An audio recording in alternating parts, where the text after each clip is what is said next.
love the history of the game.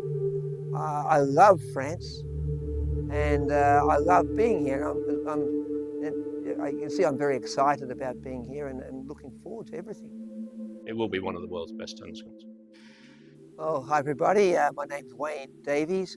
I've newly arrived here in Pau for hopefully quite a long time, but at least for 3 months. Hello, Simon Berry, president of the club of Jeu de Paume de Navarre since more than 10 years. And I've been working on this project to restore this wonderful tennis court back to tennis since I arrived here in 2004. And my aim here is to help build the court up so we can, so the town will agree to completely renovate it back to what it was in 1887. This tennis court was built during the British Victorian Renaissance of the game. It was built in 1887 by a group of people who were actually from the Pau hunt, which is a fox hunt, which had been relocated from England. Pau had become a very fashionable overwintering ground for wealthy Americans, British and others. It's in a beautiful part of the world, great climate, views of the Pyrenees, so there's a lot of activity. You're an hour from the beach. It's a great place. Well, the weather's beautiful right now. What can I say? It's just you think you've died and gone to heaven coming here. The court is in the centre of town. It's built in this park, which is an English arboretum from the Victorian period. And inside that park they built this tennis court. The architecture is very important. It's in effect a Victorian reincarnation of a 18th century French tennis court. So you'll find that the ceiling is much higher. If you go to any of the Victorian courts in England, compared to this magnificent place, they look like a coal bunker because they all have low ceilings. This court was in use from 1887 until 1939. So after the war, it was fairly quiet down here, and this was empty. In 1894, we have the arrival of trinquet, and a trinquet is effectively playing a simplified version of Jeu de Paume in a Jeu de Paume. In the lawn tennis, they took away the walls and kept the net. In trinquet, they kept the walls and took away the net. So they started banging the ball against what became the fronton. Trinquet starts to grow in the Pays Basque and this region, so they moved in here and they were playing here trinquet until pretty much 2000. I arrived in 2004 and it had become quite run down. They'd lost the clubhouse. It wasn't so popular. It took me about 3 months to actually get in, because even though it said it was open from 9 till 12 and 2 till 5, it was always shut. It looked pretty sad. There was graffiti on the outside. You know, it was not a happy place. We started to wave our rackets around, and actually that sort of stirred the nest of trinquet players to wake up and think, hey, we need to do something about this. Slowly by slowly, we've been playing on Sundays, we've created a club, but the great news is, as of today, we have it full time. So we're not sharing the court anymore. We are having it for Jeu de Paume. Still lacking a few features such as the grill penthouse, but we got it full time, which for us is a huge step forward, because it means we can now have a pro, and we can then build a membership, because when you've only got it for 3 hours on a Sunday morning, you can probably have 15 members, and after that, that's it. But we now have 24 hours, 7 days a week, so we can go for 150. Last year, due to a really heart-wrenching happening, I filled in for Mike Gooding at Newport, and it had been 20 years since I played, since I picked up a racket basically, and it was just like falling in love again. And then I let many clubs in France know that I was retiring, and if they, I could help them out if they wanted me to come out for no price.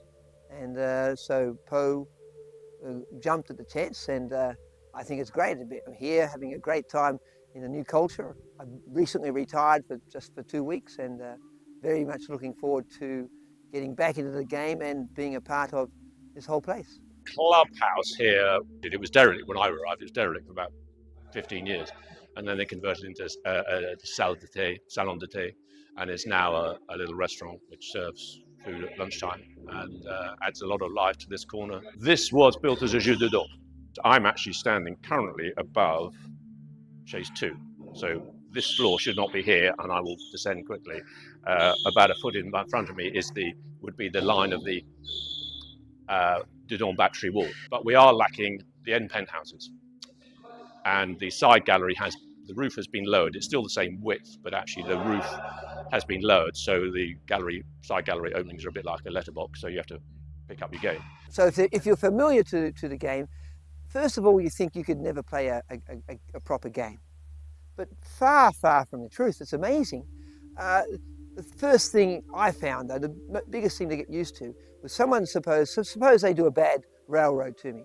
Well, you just turn around and wait for the ball to come back to you off the back penthouse. But here, you've got to sprint down the court because it's going to hit the back wall and go down the court. There's no back penthouse to arrest the ball. And that's the biggest problem. The trinquet were taking over Jeu Carré. Jeu Carré don't have tambours. So when they were sort of playing and inventing their game, deriving their game, they don't have a tambour. Although what they do is they actually, when they took away the grill gallery, they put in a tambour in the corner, which they call a pain coupé. They also have a thing called a gilet, which is a vestige of our grill. But we do have a project to go full restoration, and I hope within 12 months this will be a fully functioning, singing and dancing real tennis court.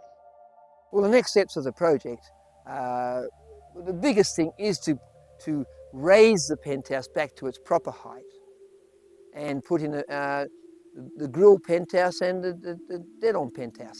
They're the two big things. But that's a lot of work, of course. But when they do that, they'll also knock down the fake or the wall running from the tambour back to the dedans wall.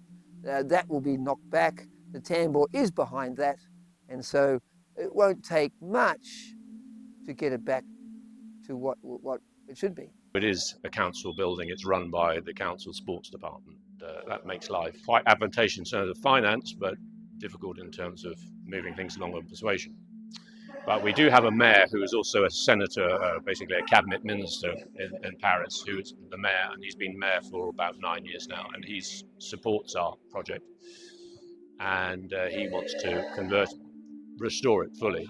Next step is just to push a little bit harder to get the full restoration. Effectively, okay, these windows, we've got brand new windows in there. These are big windows, all new glazing. That was done about 8 years ago. They've re-rendered the outside. It looks magnificent from the outside. Now we've repainted. They've actually done about 90% of the works and the costs, and they've currently got 40% of the result. They need to spend an extra 10%, demolish this intrusion here and put penthouses in. So for another 10% of the costs, you can get 60% reward by getting 100% tennis court. Well, my biggest role, apart from supplying the energy and experience to help redo the court, a court cannot function without a professional. Now that professional is not going to be me. It's going to be someone French from this area who I'm going to train. And so that's my I have to mentor somebody. I have to find a good young player who has a passion for the game, and we'll go from there. We have a great chance to invite visitors from England, play matches in France, and also the most important thing is to get local players to come and play. At the moment we're on a Facebook page, but we will be creating a website soon. But you will find a link on there to a telephone. Please come and play. We've got a group of very enthusiastic players, and we'll give you a good time. Call me. It's easy to find. Text me, email me, and straight on. And we're all very accommodating here. The court now we can play all day, every day. So it's not like it was before. So just contact the club somehow. I'm sure if you want to come and play here, you will find a way to contact me.